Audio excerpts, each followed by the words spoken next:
Junín. Beso. Muy bien, saludamos a Leopoldo Moro. Leopoldo, ¿cómo andás? ¿Qué tal? Bien, un gusto en escuchar. Bien, estamos hablando tanto de auto y yo tengo un recuerdo, no te quiero carpetear con esto, pero me acuerdo un día que vos ibas al programa de Mauro Viale y salías y creo que tenías una Renault Fuego color beige y se te quedó parada ahí en Fitzroy. Sí, no era color beige, era color metalizado. Metalizado, perdón. Sí, pero no solo se quedó parado, sino que tuve que empujar como un loco porque no había nadie que me diera una mano en ese momento y había quedado justo parado en la entrada del canal, pero bueno. A los políticos todos les piden guita, pero cuando necesita una mano el político nadie lo ayuda, un empujoncito. ¿Eh? Nada, pero no había gente disponible en ese momento y bueno. Pero nada, está bien, son gajes del oficio. Sí. He tenido algunos que eran peores. Recién escuchaba que hablaban del primer auto de no sé quién. Yo recuerdo haber tenido... mi primer auto fue un Citroën CB 1968, un Citroën. Sí. Eran desarmables, tan desarmables eran que una vez el acelerador lo até con un violín, así que imagínate. Leopoldo, hoy la escuchaba a Cecilia Moró en la previa del acto de Seiza, hablando de un montón de situaciones, pero ahora con ya el diario del lunes, ¿ella fue vital para que Massa sea el candidato, entre comillas, de la unidad? No, vital, no sé exactamente a qué te referís. No, pero ella muchas veces cuando decía no está más acá, ella subía una foto, ella tiraba algunas frases para algunos polémicas, pero también metiendo presión para que, no sé si decir el Frente de Todos o el kirchnerismo o los gobernadores tomen la iniciativa para que Massa finalmente encabece. No, yo creo que Cecilia, no de ahora, sino de hace mucho tiempo, ha jugado un papel importante, no vital, importante, en la articulación entre las distintas expresiones plurales que constituyen, lo que hasta hace poco se llamaba el Frente de Todos y hoy se llama Unión por la Patria. Por razones generacionales, por su coincidencia o acercamiento con Máximo Kirchner, por el rol que le tocó cumplir en la Cámara, primero como vicepresidenta del bloque, precisamente cuando lo presidía Máximo, y ahora como presidenta de la Cámara, por su forma de ser, por su forma de mirar la política, por su forma de entender cómo servir a los ciudadanos. Ella tiene esa propensión, digamos, a juntar a los que piensan parecido. Y bueno, sí, jugó un papel, pero bueno, obviamente no definitorio. Leopoldo, yo repaso tu Twitter, ¿no? Y dice, formó el Movimiento Nacional Alfonsinista. Hay una foto tuya de joven con Raúl Alfonsín. Y muchos de esos radicales que ahora están en el Frente de Todos, Unión por la Patria o en el kirchnerismo, lo tildan como traidores. Y ustedes, ¿no? Los que están dentro de ese espacio, le dicen a los radicales, ¿no? Que están con el PRO o Juntos por el Cambio, que Alfonsín no estaría de acuerdo en esa situación. ¿Seguís siendo alfonsinista? Sí, mira, a tal punto que efectivamente yo me fui de la estructura formal de la UCR precisamente para seguir siendo irigoyenista y alfonsinista, porque creo, lo digo con todo respeto por los demás, pero creo que si me hubiera quedado en esa estructura, hoy ya no seguiría sustentando esos valores, esos principios.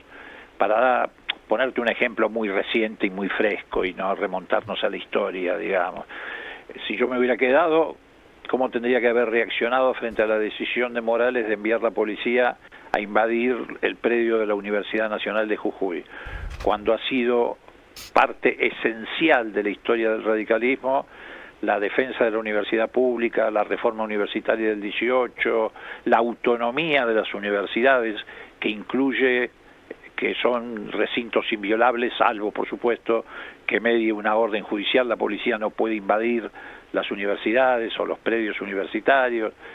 Digo, en un ejemplo que puede parecer banal, pero que forma parte de valores y principios que yo creo son irrenunciables en la constitución de una fuerza política, como lo es también la defensa de derechos y garantías. Yo no me sentiría bien con un gobierno como el que integró el radicalismo durante el 2015-2019, que montó un plan sistemático de espionaje ilegal y persecución política que no tiene precedente en la historia democrática, excluyo la dictadura militar, por supuesto, que no tiene precedente en la historia democrática de la Argentina. Yo formé parte constitutiva, colaborando con el gobierno de Alfonsín, en lo que fue los primeros pasos de la democracia. Yo siempre digo, a mí me produce un gran orgullo que digan que Alfonsín fue el padre de la democracia, pero en realidad no fue el padre de la democracia. Alfonsín fue el arquitecto de una etapa democrática que felizmente se prolongó 40 años, porque ni inventó la democracia, ni tampoco es cierto que antes no ha habido democracia. Hubo gobiernos democráticos en la Argentina que precisamente fueron derrocados por golpes militares.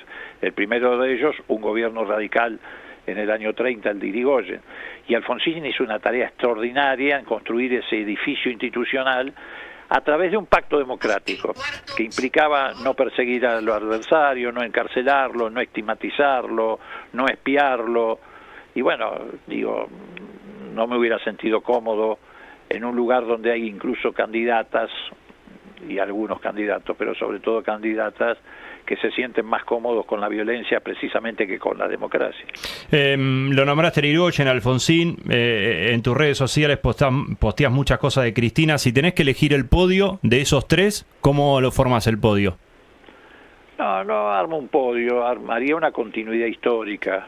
Yo creo que el movimiento nacional y popular de la Argentina, que nació mucho antes incluso de la aparición de Irigoyen, tiene un desarrollo histórico desde Dorrego en adelante, que pasó de Dorrego al movimiento federal, que pasó del movimiento federal al alcinismo, del alcinismo al radicalismo irigoyenista, después a Forja, encarnada por Jaureche, Homero Mansi y compañía, después a un sector del radicalismo, porque el radicalismo le pasó lo mismo que al peronismo, como son movimientos nacionales, no partidos dogmáticos como eran, por ejemplo, los partidos que se construían alrededor del marxismo, son partidos que tenían alas, y siempre hubo un ala más progresista, más popular, y alguna menos progresista, más apegada al statu quo.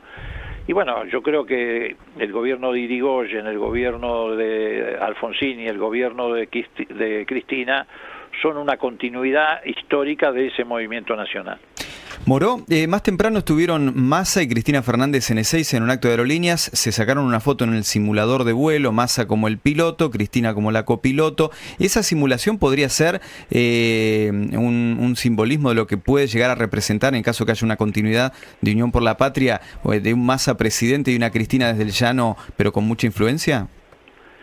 A ver, Cristina va a tener influencia desde el llano, sea Massa presidente o no lo sea, ganemos o perdamos la elección. ¿Por qué la va a tener? Bueno, porque la viene teniendo en tanto y en cuanto lidera un espacio político en Argentina. A veces esos líderes son presidentes, bueno, a ella le tocó en 2 oportunidades, a veces no lo son, pero no dejan de ser líderes políticos, por la razón de que no ocupen un cargo oficial.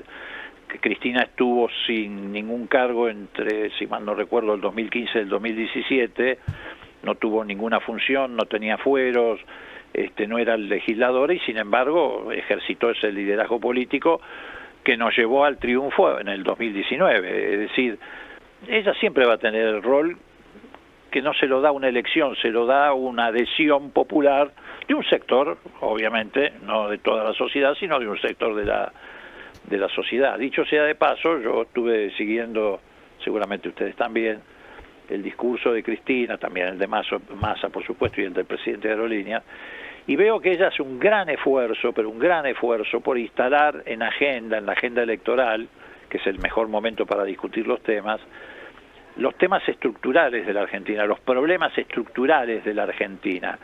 No los resume en una frase que dice, sí, bueno, hay que terminar con el macrismo, como hay algunos otros que dicen hay que terminar con el kirchnerismo, como si eso dijera algo en sí mismo, más que una expresión relativamente agresiva, digamos. No, ella dice, no, miren, tenemos tal problema, el problema de la deuda externa, el problema de la economía bimonetaria, el problema... Y bueno, veo que cuesta instalar esos sí, también ustedes se tienen que hacer cargo de algunas cosas, porque siempre el problema de la sequía, siempre, ¿no? Y ustedes me refiero, no te hablo como radical, o también te hablo como radical, ¿no? La bandera es la pobreza y los pobres cada vez son más, ¿no? Sí, es cierto, en la Argentina hay un desarrollo del crecimiento estructural de la pobreza que, si vos me preguntás, yo pongo como punto de partida de ese crecimiento estructural de la pobreza la dictadura militar del 76, en el plan de Martínez de Oz, porque generó tal desindustrialización que cayó un 40% el empleo industrial. Y fue cuando se formaron los grandes asentamientos que hoy tenemos en el Gran Buenos Aires, porque bajaban de Tucumán los braceros del azúcar, bajaban de Formosa, de Salta, bajaban del norte de Santa Fe hacia la ciudad de Buenos Aires.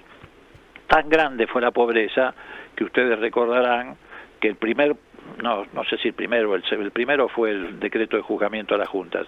El segundo decreto de Alfonsín fue la creación del Programa Alimentario Nacional, del famoso PAN. De las cajas Había PAN. que entregar las cajas PAN.